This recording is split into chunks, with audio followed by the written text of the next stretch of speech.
I overheard my husband's siblings calling me his charity case. So I showed them they were the ones who needed charity. It happened at Thanksgiving dinner while I was in the bathroom off the kitchen. The door was cracked just enough to hear Bridget and Theo discussing me like I was the hired help. Honestly, Liam could have done so much better, Bridget said. She didn't even finish college. I give it 2 years before he realizes he married down, Theo added. She's practically his charity. Project, they laughed. That sharp, entitled laugh that came from never struggling a day in their lives. I walked back into the dining room and smiled sweetly. Didn't say a word, just started planning. See, what Liam's siblings didn't know was that I dropped out of college because my dad got sick. Stage 4 pancreatic cancer. I'd spent 3 years nursing him while working 2 jobs. After he died, I built my own medical billing company from nothing. It wasn't glamorous, but it was mine. Meanwhile, Bridget was drowning. Her boutique was bleeding money. She'd taken out a loan using their parents' house as collateral, something she'd never mentioned to anyone. I knew because one of my clients worked at her bank. Theo wasn't much better. His restaurant had failed health inspections twice. He owed back taxes and was one surprise audit away from losing everything. 2 weeks after Thanksgiving, Bridget's loan came due. $47,000 she didn't have. The bank was moving to foreclose on their childhood home. She called Liam in tears begging for help. I don't have that kind of money, Liam told her honestly. That's when I stepped in. I do. Her face when I showed up at her boutique with a cashier's check, pure shock mixed with something darker. There are conditions, I said calmly. You'll repay me at fair market interest and you'll stop talking about me like I'm beneath you. She took the check. She had no choice.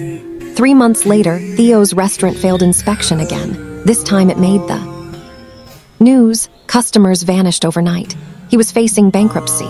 At the family dinner where he broke down crying, I made him an offer. I'll cover your debts and help you restructure. In exchange, you'll work with my company as a consultant. His management skills were actually solid once you got past his ego. And you'll remember that marrying your brother was the best decision I ever made. He agreed reluctantly. Now, here's where it gets interesting. Last week, their parents' water heater exploded, flooding the basement. Insurance denied the claim. Guess who funded the repairs? At yesterday's family dinner, Bridget and Theo sat quietly while their parents toasted me for saving their home again. We're so grateful Liam found you, their mother said warmly. You've been such a blessing to this family. Bridget's jaw was so tight I thought her teeth might crack. After dinner, she cornered me in the kitchen. You're enjoying this, aren't you? She hissed, making us dependent on you. I smiled. I'm not making you do anything. I'm just offering help to family who needs it. Isn't that what charity is? Her face went red. But before she could respond, Liam walked in with his parents. They were holding an envelope. We have something for you, his dad said, his eyes misty. We're updating our will. Bridget went pale. We're leaving you the lake house, his mother continued. After everything you've done, you're more family than no, Bridget interrupted, her voice shaking. That house has been in our family for 4 generations. Liam's dad looked at her coldly. And it would have been foreclosed on if your sister-in-law hadn't saved it twice. The room went silent. Theo stared at his plate. Bridget's hands were trembling. That's when the doorbell rang. Liam answered it and came back looking confused. Bridget, there's a sheriff's deputy here, something about your boutique. Her face drained of all color. She walked slowly to the door. Through the window, I could see her talking to the deputy. Watched her knees buckle. Saw her turn back toward the house with absolute terror in her eyes. The deputy was holding papers, thick ones, the kind that means serious trouble. Bridget stumbled back inside, her hand gripping the doorframe. They're seizing the boutique, she whispered. Tomorrow morning, Liam's mother gasped. What? Why? Unpaid vendor debts. I thought I had more time to Bridget's voice cracked. She looked at me. The loan you gave me, I used it for the bank, but I had other debts. Suppliers, contractors, they've been waiting months. The room felt smaller suddenly. Everyone was staring at her. How much? Liam's father asked quietly. Bridget's lips trembled. 83,000. Theo let out a low whistle. Jesus, Bridget, I had a plan, she said desperately. The holiday season was supposed to save me, but sales have been she couldn't finish. Liam's mother turned to me. Her eyes were pleading. Is there anything you can do? I know it's asking a lot, but no, Bridget cut her off. Absolutely not. I won't take another cent from her. I sipped my wine. Let the silence stretch. Pride's expensive, I finally said, especially when you're about to lose everything. Bridget's face twisted. This is what you wanted, isn't it, to watch me beg? I've never wanted anything from you except basic respect, I said evenly. But you couldn't even give me that. Liam stepped between us. Everyone needs to calm down. Let's think about this rationally. Rationally, Bridget laughed bitterly. Your wife has been systematically buying up my debts and Theo's debts and mom and dad's problems. She's turned us all into her employees.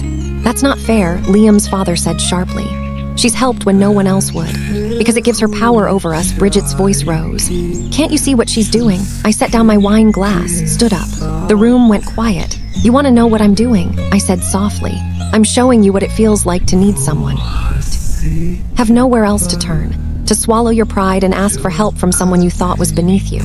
Bridget's eyes filled with tears. That Thanksgiving, I continued, when you called me his charity case. When you laughed about him marrying down. Did you think I wouldn't hear? Did you think words like that don't leave marks? Bridget started. I built my company from nothing. While you were living off your parents' money, opening boutiques with loans you couldn't repay, I was working. 70-hour weeks to keep my dad alive.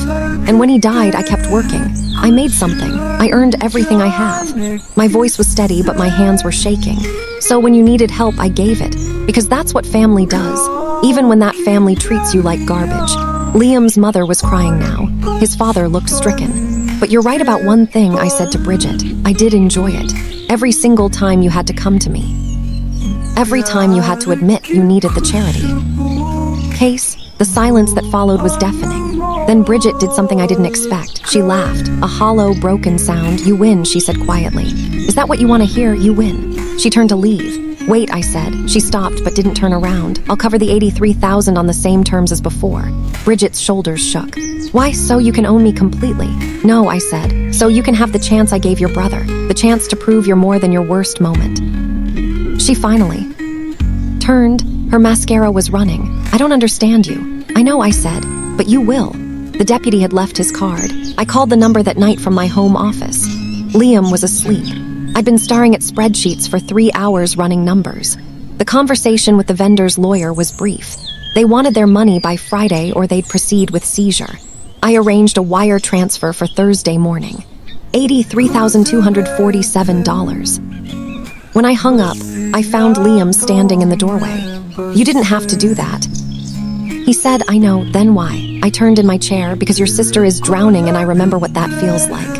Liam crossed the room and pulled me close. She doesn't deserve you. Probably not, I agreed. But you do. He kissed my forehead. My parents really want to give you the lake house. I don't want their lake house, I know. That's why they want to give it to you.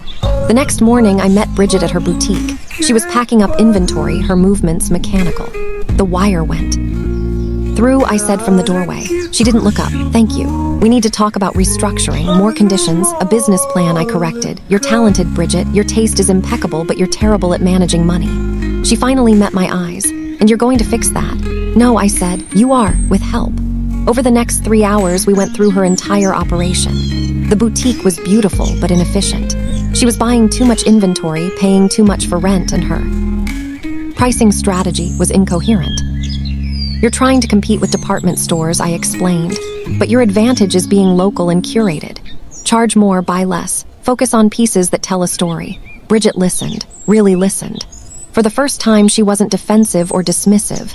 Why are you helping me? She asked when we took a break. Because Liam loves you and I love Liam. That's it, I thought about it. And because I'm tired of being angry, it's exhausting. She nodded slowly. I'm sorry.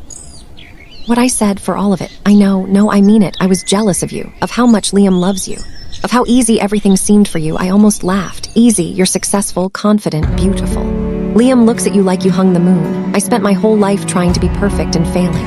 Then you show up and everything just works. It didn't just work, I said quietly. I fought for every single thing I have. I watched my father die slowly while juggling 2 jobs. I slept in car between shifts. I ate ramen for 2 years straight. Nothing about my life has been easy. Bridget was crying again. I didn't know. You didn't ask. We sat in silence for a while. Outside, people walked past the boutique windows, oblivious to the war ending inside. Can we start over? Bridget asked finally. We can start from here, I said. I don't think we can erase the past, but we can choose what comes next. She nodded, wiped her eyes. Okay, show me this business plan. 6 weeks later, the boutique had a soft reopening. Bridget had cut her inventory by 40%, raised prices by 25%, and started hosting small events for local designers. The place was packed. Liam's mother grabbed my arm. This is wonderful, what you've done for her. She did it, I said. I just showed her the numbers. Don't be modest. She told us everything. how you helped her restructure, how you're meeting weekly to review finances. I spotted Bridget across the room. She was laughing with a customer, her whole face bright. She looked happy, actually happy. Theo approached with champagne. I have to admit, he said, I thought you were destroying her. Turns out you were saving her. She's saving herself, I corrected. Still, he raised his glass. Thank you for everything. How's the consultant work going? Better than I expected. Your team is solid. And having a regular paycheck while I figure out my next move. He trailed off. It's been good. Humbling, but good. You'll land on your feet, I said. You're smarter than you give yourself credit for. He looked surprised. I thought you hated me. I didn't hate you. I hated how you treated me. There's a difference, a big one. Later that night, Liam and I were driving home when he said my parents called earlier. They're really going through with it. With what? The lake house. They're having the deed transferred next week. I pulled over. Liam, no. Clears throat. I don't want them to do that. It's already done. They want you to have it. But Bridget told them to do it. She called Mom this morning and said if anyone deserves it, it's you. I sat back in shock. She did. She said you saved more than her boutique. You saved her from drowning. He took my hand. She's right, you did. The paperwork arrived the following Monday. The lake house was officially mine. 3 bedrooms, wraparound porch, private dock. The place where Liam's family had spent summers for 4 generations. I called Bridget immediately. Hey, I said when. She answered. What were you thinking? She laughed. That I owed you a lot more than a house. You didn't owe me anything. Yes, I did. You gave me my life back. The house is just wood and nails. What you gave me is worth so much more. Your parents are happy. Trust me, they love you. And honestly, you'll actually take care of it. I would have sold it the first time I needed cash. I couldn't argue with that. Besides, she continued, I have a favor to ask. Oh, I want to host Thanksgiving there this year, if that's okay. I want to make new memories in that place, better ones. My throat tightened. Yeah, that's okay, good, and I'm cooking. No charity cases allowed. I laughed, actually laughed, deal. Thanksgiving came faster than I expected. I'd spent weeks getting the lake house ready. New paint, new furniture, fixing the dock. It was a labor of love. Liam's family arrived early afternoon. His parents brought pies, Theo brought wine, Bridget brought enough food for an army.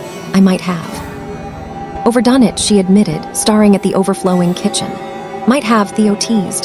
There are 8 of us and enough food for 50. Leftovers are a blessing, Liam's mother said, and this is our first Thanksgiving here. It should be special. We worked together to set the table. Real china, the fancy napkins, candles.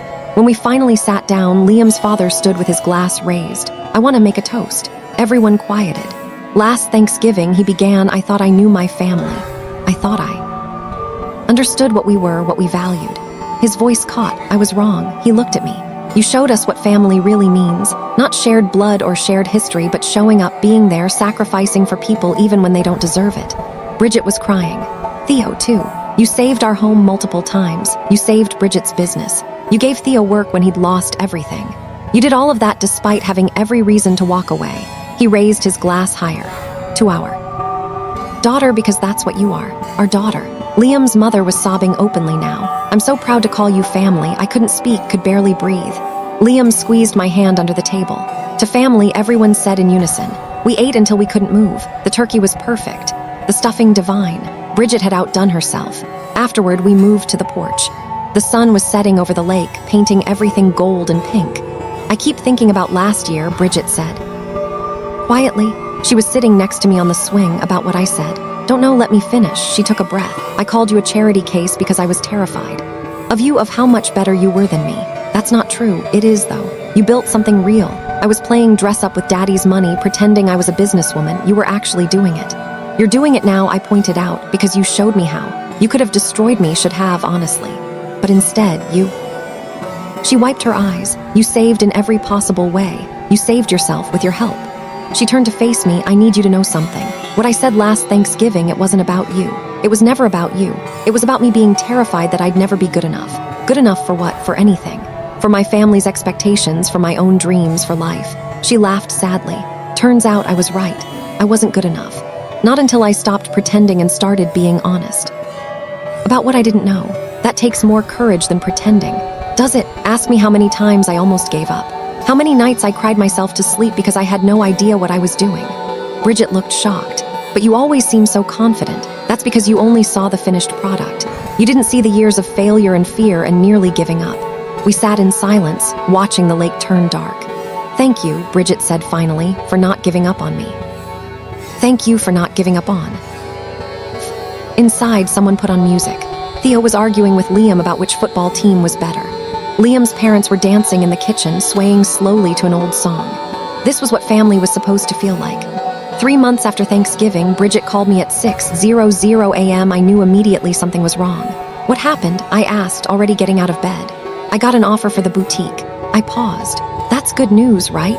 It's from a developer. They want to tear it down and build condos. They're offering way above market value. How much? 300,000. I sat down hard. Bridget, I know it's insane, but it means I could pay you back everything with interest and still have money left over to start fresh somewhere else. What do you want to do? Silence. Then I don't know. The boutique is finally working. I'm finally making it work. But 300,000 is life-changing money, I finished. Yeah. When do they need an answer? End of the week. I looked at Liam. He was awake. Now listening, he nodded at me. Come over tonight, I said. Let's go through the numbers together. She arrived at 7:00 with a folder full of documents. We spread everything across the dining room table. The offer, her current sales projections, her debt repayment schedule. If I take this, she said, I clear all my debts. I can pay you back completely. I can even help Theo get his next restaurant off the ground. But Liam prompted. But I love that boutique. I love what we've built. For the first time in my life, I'm proud of something I did. Really did. Not just bankrolled. Then don't sell, I said simply. 300,000 is just money, just money. Bridget laughed, says the person who has it. I have it because I chose work I loved over work that paid more. I could have gone corporate, made twice what I make now, but I wanted to build something mine. That's different. How? She couldn't answer. Liam leaned forward. Bridget, what would you do with 300,000? Pay back debts, help Theo, maybe travel. Save the rest. And in 5 years, where would you be? She thought about it. Broke again, probably, knowing me. But if you keep the boutique, I said, in 5 years you could have built something sustainable. Something that lasts, or I could fail and lose everything. You could, but you won't. How do you know? Because you're not the same person who took out that first loan. You've learned. You've changed. You're not running from problems anymore. Bridget stared at the offer letter. 300,000 in bold black numbers. Need more time, she said finally. Take it, I told her. This is your decision, no one else's. She spent the next 3 days in agony, called me hourly with new thoughts, new arguments. Theo told her to take the money. Liam's parents said follow her heart. Liam said he'd support whatever she chose. On Friday morning, she called. I'm turning it down. You're sure? No, but I'm doing it anyway. She laughed. I think that's growth, right? Choosing the scary thing because it's I really want. That's definitely growth. I called them this morning. They were shocked, tried to raise the offer to 350. My stomach dropped. And I said no because this isn't about money. It's about proving to myself that I can see something through, that I'm not just good at starting things and then abandoning them when they get hard. Pride swelled in my chest. I'm proud of you. Yeah, that took real courage or real stupidity. Time will tell. But time proved her right. The boutique continued to grow.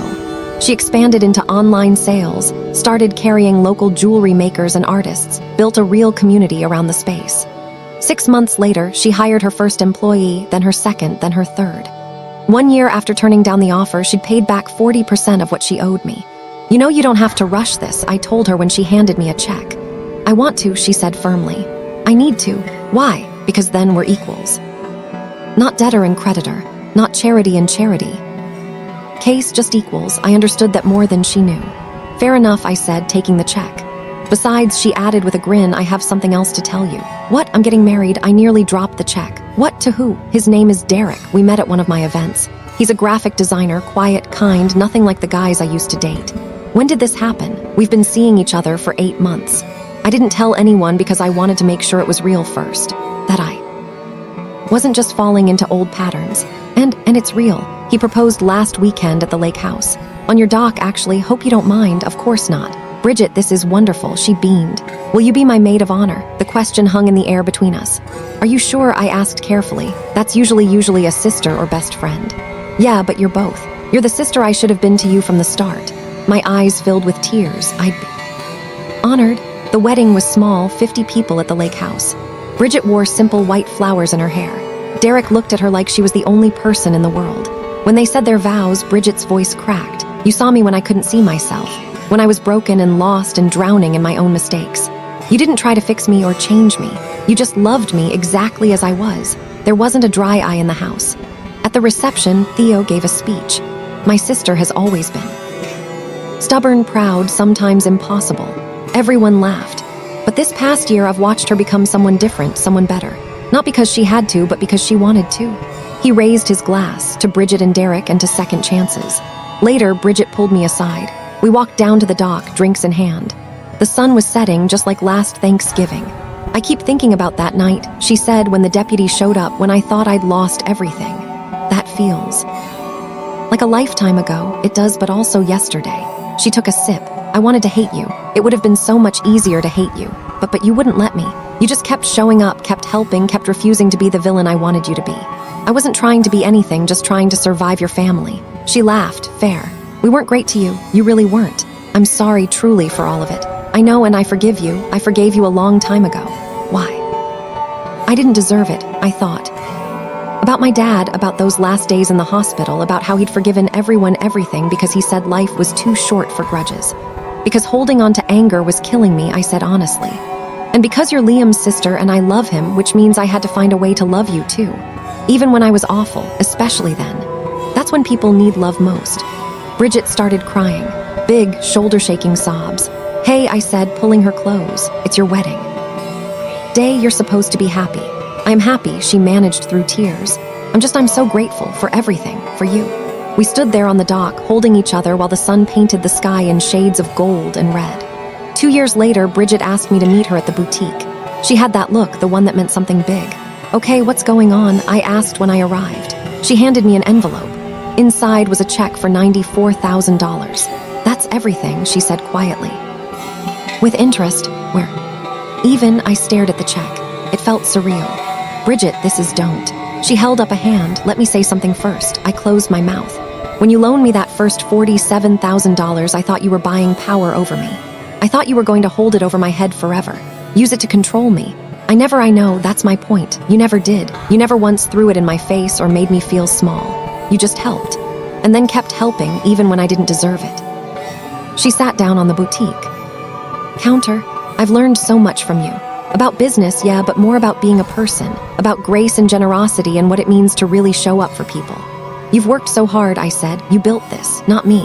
We built it, she corrected, together. And now it's thriving. I have 3 locations, I'm profitable, I have a waiting list for my styling services. She smiled. I did that. But I couldn't have done it without you showing me how. I took the check, looked at all those zeros. This changes things, I said. You know that, right? How? Now we really are equals. We always were, Bridget said softly. I just couldn't see it. That night, Liam and I sat on our back porch. The check was on the table between us. You could invest it, he suggested. Grow the business even more, I could. Or we could take that trip to Italy you've always wanted. We could do that too. Or, he said slowly, we could give half to your mother's foundation. I looked at him. My mother had died when I was young, cancer. Dad had started a small foundation in her name for cancer research. Half, I asked. Half. And use the other half to start a scholarship fund for kids who have to drop out of school to care for sick parents. Tears blurred my vision. You've been thinking about this every day since Bridget paid you back. You gave her and Theo second chances. Maybe it's time to give that gift to others who need it. The scholarship would need a name. We could call it the Second Chances Scholarship. Or the Charity Case Scholarship. He grinned. 2 on the nose, I laughed through tears, maybe a little. We settled on the Grace Foundation Scholarship. Grace is my mother's name. It felt right. The announcement went out 3 months later. Full tuition for students who had to leave school due to family medical emergencies. We'd start with 10 scholarships, see where it went from there. The applications flooded in, hundreds of them. Kids who'd clear his throat, put their lives on hold to care for dying parents, sick siblings, family members with no one else. Every single story broke my heart and put it back together. The selection committee met for 2 full days. We ended up funding 20 scholarships that first year, then 30 the next, then 50. Bridget donated a portion of her boutique profits. Theo, too. Liam's parents set up a trust. What started as $47,000 for a desperate loan had transformed into something that would help hundreds of kids. 5 years after that first Thanksgiving, we gathered at the lake house again. But this time, the table was bigger. Bridget and Derek were there with their 2-year-old daughter. Theo had brought his new girlfriend. Liam's parents looked older but happier. And there were new faces, too. 3 scholarship recipients we'd invited to join us. Their stories were raw and real and reminded me why we'd started this. When we sat down to eat, Liam's father stood again for a toast. 5 years ago, he began, I didn't know if our family would survive. We were fractured, hurting, lost. His voice was thick with emotion, but we had someone who refused to let us fall apart. Someone who showed us what real strength looks like. He looked at me. You've given us so much more than money or help or second chances. You've given us hope, purpose, a reason to be better. To family, everyone said. And to second chances. Later, after the dinner dishes were cleared and the kids were playing by the lake, Bridget found me in the kitchen. Can I tell you something? She asked. Always. I was pregnant when the deputy showed up that night at Mom and Dad's. I stopped washing the dish in my hands. What? 8 weeks? I didn't know yet. Found out 2 days later. She leaned against the counter. If you hadn't helped me, if I'd lost the boutique and spiraled, I don't know if I would have been strong enough to be a mother. Bridget. No, I mean it. I was in such a dark place. Drowning in debt and shame and self-hatred. Having a baby in that state, she shook her head. But you gave me something to hold on to. A reason to keep fighting. You did that yourself, with your help. Your belief in me when I didn't believe in myself. She took my hand. My daughter exists because you refused to let me give up. I wanted you to know that. I pulled her into a hug. This woman who'd called me a charity case, who'd made me feel small and unwanted, who'd become one of the most important people in my life. I love you, I whispered. I love you too, she whispered back. Sister. That night, lying in bed with Liam, I thought about how much had changed. How that overheard conversation in the bathroom had started a domino effect that had reshaped all of our lives. What are you thinking about? Liam asked sleepily. That sometimes the worst moments lead to the best outcomes. Yeah. If I hadn't heard what they said, if I hadn't gotten angry, if I hadn't decided to prove them wrong, I trailed off. We might not be here. We'd be somewhere, he said, but not here. Not this. Is this good? This life we've built. He pulled me closer. This is everything. The scholarship program continued to grow. By year 7, we were funding 100 students annually. Some went into medicine, others into business or law or teaching. Each one carried forward the gift they'd been given. One student, Patricia, became a hospice nurse. She sent me a letter on her graduation day. I watched my mom die when I was 17, she wrote. I had to drop out of school to care for her. Those months were the hardest of my life. But they taught me what really matters. Now, I get to help other families through their hardest moments. Thank you for giving me the chance to turn my pain into purpose. I cried reading that letter, showed it to Bridget the next day at lunch.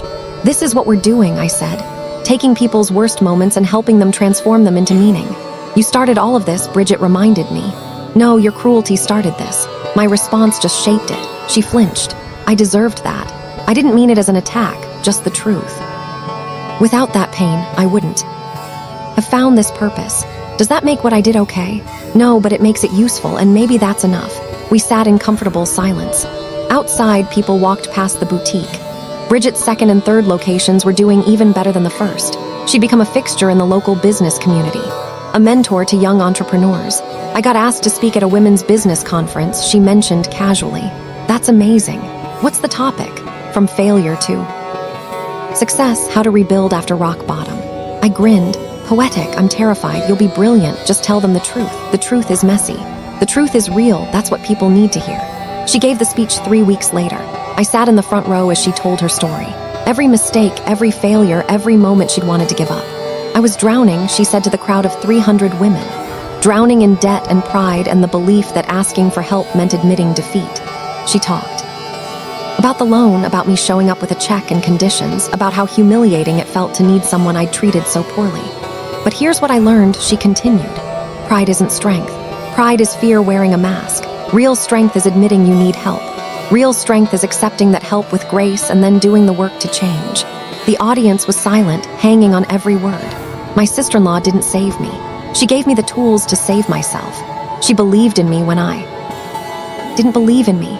And that belief, that's the real gift. Standing ovation, 5 minutes of applause. Afterward, women lined up to talk to her, to share their own stories of failure and rebuilding. Bridget stood there for 2 hours hugging strangers and offering advice. I think you found your calling, I told her on the drive home. What do you mean? Helping other women, sharing your story, being honest about the messy parts. She considered this. I've been thinking about starting a mentorship program through the boutique. Pair established business women with women just starting out. Do it. Yeah, absolutely. You have so much to offer. She launched the program 6 months later. 20 mentors, 40 mentees. It grew every year. Women who'd almost given up found support and guidance. Some went on to start their own businesses. Others joined established companies in leadership roles. Bridget called it the Second Chances Mentorship Program. When I asked why, she smiled. Because everyone deserves one, including me. Year 10 brought a surprise. Liam's parents called a family meeting at the lake house. Everyone gathered, confused about why. "We're retiring," Liam's dad announced. "Selling the family business." Shocked silence. "We're not getting any younger," his mother added.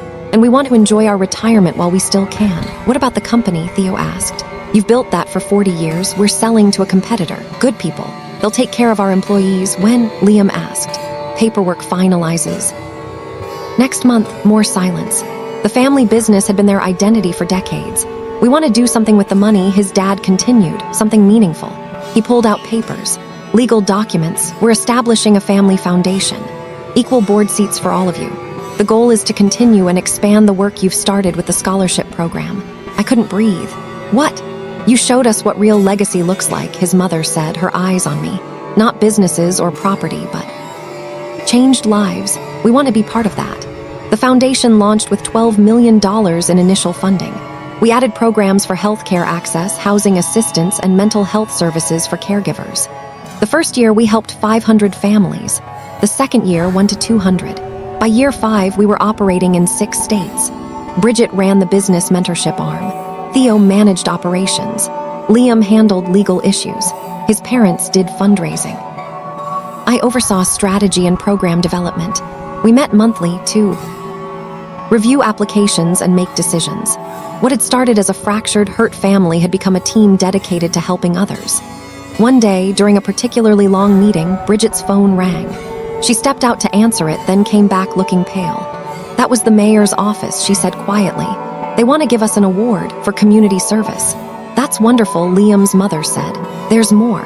They want to name a street after the foundation. Grace Foundation Way." Everyone turned to look at me. "I don't know what to say," I managed. "Say yes," Liam said firmly. "Your mother would be proud." The dedication ceremony happened on a crisp fall morning. The new street sign gleamed in the sunlight. Grace Foundation Way. The mayor gave a speech about impact and legacy and community. Bridget spoke about transformation. Theo about second chances. Liam about love that refuses to quit. When it was my turn, I stood before the crowd of supporters, volunteers, scholarship recipients, and family. "I don't have a prepared speech," I admitted, because I never imagined something like this would happen. Not to me. I looked at Bridget, at Theo, at Liam's parents. 10 years ago, I overheard 2 people calling me a charity case. Those words hurt. They made me feel small and worthless and less than. I paused. But they also woke something up in me, a determination to prove them wrong, to show them who I really was. Bridget was crying. So was Liam's mother. What I didn't realize then was that proving myself wasn't about making them feel bad. It was about finding my purpose, about taking pain and transforming it into something good. I gestured to the street sign. "My mother's name is on this street, but it's not just about her.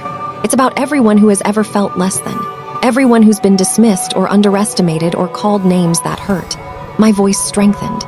"This street is for every scholarship recipient who thought their dreams were over. For every mentee who believed she couldn't succeed.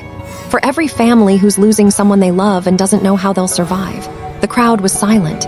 "This street is proof that your worst moment doesn't define you, that grace and second chances can change everything, that love really does win." Standing ovation, longer than Bridget's at the conference. People weren't just clapping, they were celebrating.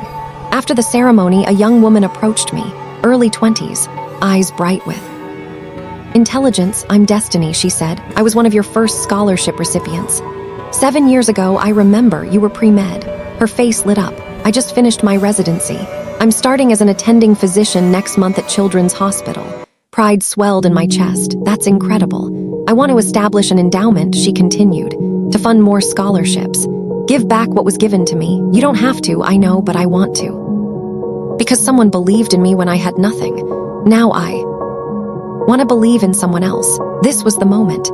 The realization that what we'd started had taken on a life of its own, that it would continue long after we were gone. We'd be honored, I told her. The endowment from Destiny was just the beginning. Other recipients came forward, pledging money, time, skills. The foundation grew beyond anything we'd imagined. By year 15, we'd helped over 10,000 people, changed 10,000 lives, prevented 10,000 dreams from dying. Bridget was now running a national mentorship network with chapters in 30 cities.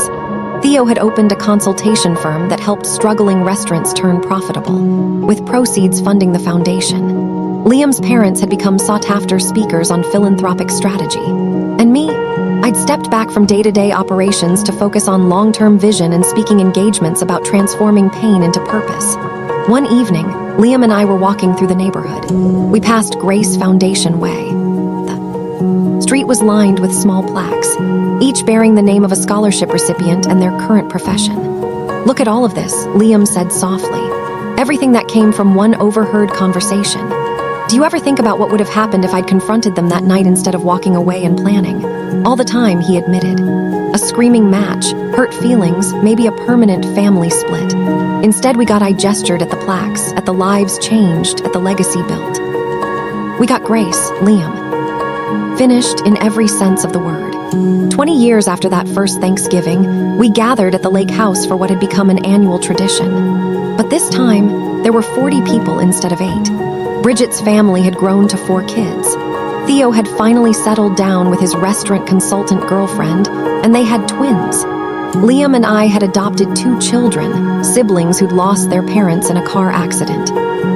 And surrounding us were scholarship recipients, their families, mentees, volunteers, people whose lives had been touched by what we'd built. The dinner table stretched the entire length of the porch. Platters of food covered every surface. Children ran and played.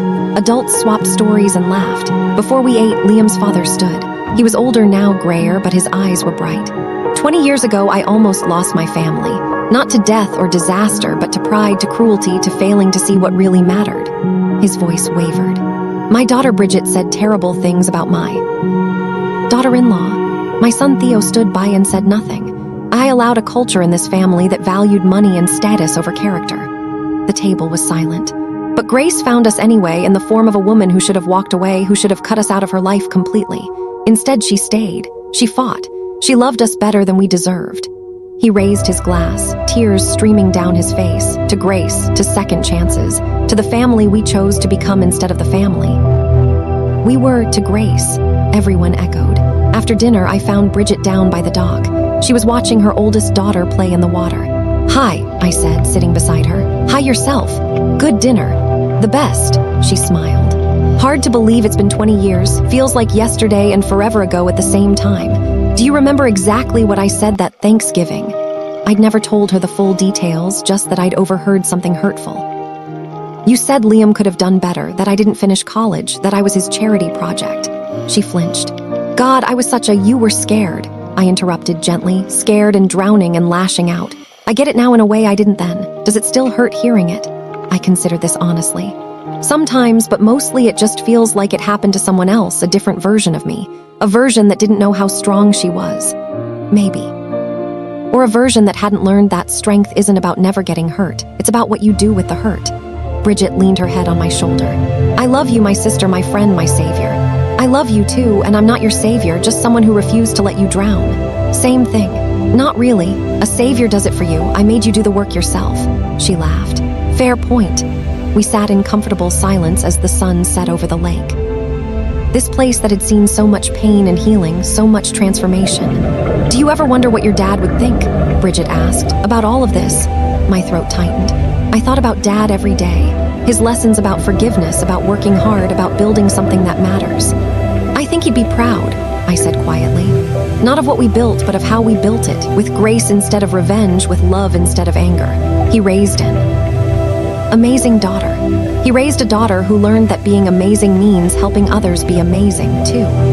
As we walked back to the house, I saw my children playing with Bridget's children. Theo's twins were trying to teach Liam's nephews how to skip stones. Liam's parents were holding court with scholarship recipients, sharing stories and wisdom. This was family, not because of blood, but because of choice, because of forgiveness, because of second chances and third chances and fourth chances, because someone decided that grace was stronger than revenge, that love was stronger than hurt, that who we become matters more than who we were. The lake house lights glowed warm in the darkness. Inside, someone was playing guitar. Voices raised in song, laughter echoing across the water. You know what's funny? I said to Bridget as we climbed the porch steps. What? That night when you called me a charity case, you weren't entirely wrong. She stopped. What do you mean? I was a charity case. To your family, to Liam, to everyone who helped me when Dad was sick. I smiled. But that wasn't an insult, it was just the truth. We're all charity cases, we all need help sometimes. And we all deserve grace sometimes. Exactly, even when we don't deserve it at all. We stepped inside to rejoin the party, to rejoin our family. The one we'd almost destroyed and then rebuilt into something stronger.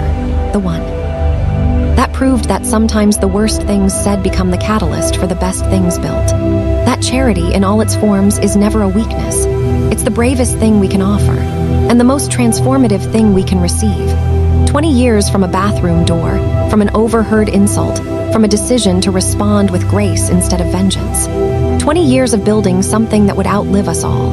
Grace Foundation way indeed.